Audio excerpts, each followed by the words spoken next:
शिवाय दर्शक बंधु सर्वे भवन्तु सुखिन समस्ते खुशी रुहतु आनंद रुहतु जगत जननी माँ शारदा शुभ आशीर्वाद आपण एवं आपण परिवार उपर रहू।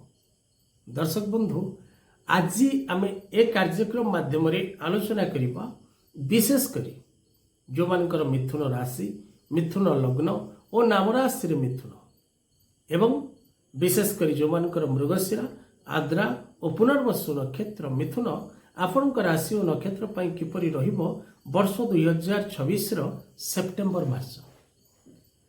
दर्शक बंधु आपण राशि गोटे ज्ञान प्रदान करिवा राशि आपणकर राशियाधिपति बुध मिथुन राशि व्यक्ति अत्यंत बुद्धि संपन्न अटंती। मिथुन राशि व्यक्ति ज्ञानी गुणी चालाक चतुर एवं निजर वाणी द्वारा अन्य को आयत करिवार क्षमता एमान निकट रही है। तेणु मिथुन राशि व्यक्ति जदि आम देखा तेरे कर्म क्षेत्र में उन्नति करिवार जोग रही ए मासरे।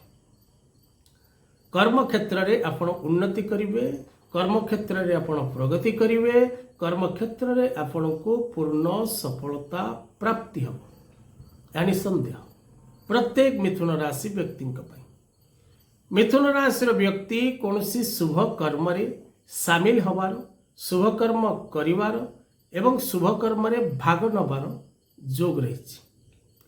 भूमि भवन वाहन क्रय करिवार जोग रही दूरयात्रार जोग रही माले मकदमा कोर्ट कचेरी कार्य रे विजय लाभ करिवार जोग रही। किंतु मिथुन राशि व्यक्ति आमे जदि देखिबा तबे मानसिक अशांति वृद्धि पाइब। पारिवारिक जीवन में आपण मध्य अशांति भोग करिवे आपणकर पारिवारिक जीवन अशांतिपूर्ण रहिबो शत्रु माने पराजित हेबे एथिरे कोनोसी संदेह नाही। किंतु आपण पारिवारिक अशांति मानसिक अशांतिर शिकार हेबे। शिक्षा क्षेत्र रे थिबा प्रत्येक छात्र छात्री माने उच्च शिक्षा लाभ करिवे शिक्षा पाई दूरस्थान को यात्रा करिवे एवं विभिन्न प्रकार नूतन शिक्षा लाभ करिवार जोग रही। मिथुन राशि व्यक्ति विशेष माने महिला माने जो माने रहिले से माने आमोद और प्रमोद रे समय अतिबाहित करिवे सेमानकर जीवन सुखपूर्ण रहिबो शांतिपूर्ण रहिबो आनंदपूर्ण रहिबो। विशेष करी मिथुन राशि व्यक्ति नुआ नुआ वस्त्र भूषण प्राप्ति करिवार जोग रही। अचानक भाव में अर्थ प्राप्ति करिवार जोग रही। विभिन्न दिगरु शुभ फल लाभ करिवार जोग रही। तेणु मिथुन राशि वर्ष 2026 सेप्टेम्बर मास मध्य अनेक शुभ फल प्रदान करिवो या निसंदेह।